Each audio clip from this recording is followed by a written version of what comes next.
My name is Lawrence Locke. I am doing all this show, 40 characters, just me.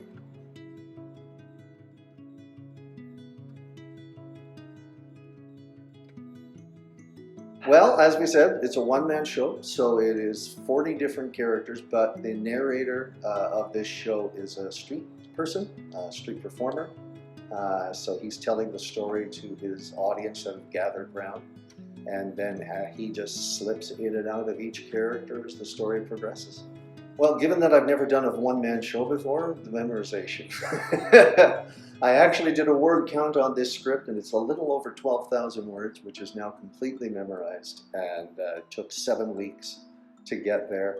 The actual rehearsals were a bit of a break for me because I could actually just walk through the scenes and depend on Becky to get me my lines if I was distracted by the blocking. But yeah, definitely the memorization here was the challenge.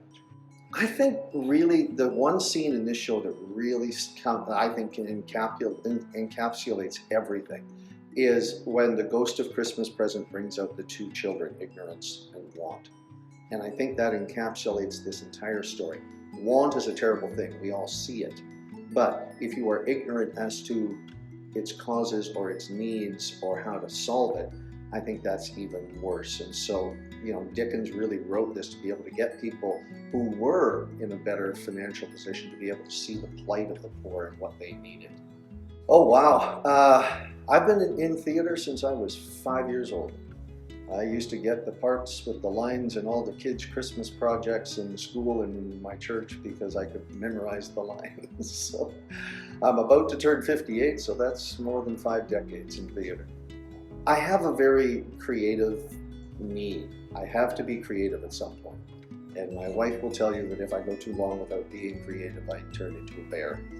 So I have to find an outlet, and nothing challenges me on the creativity scale like theater. Boy, I love finding those little moments. I mean, it's one thing to look at the script and to interpret it yourself, but then when you marry that with what the director is thinking, or one of you comes up with an idea that the other one goes, oh my goodness, I love that. That's a great moment. I love that moment. Oh, this is going to be fun. I mean, other than a biblical Christmas story, I don't think there's anything better as a story of redemption than this story. To just see this growly old curmudgeon completely turned around and become a completely different person. It's a joyful story, even though there's a long journey to take to get there. You'll walk out of this show ready for Christmas morning.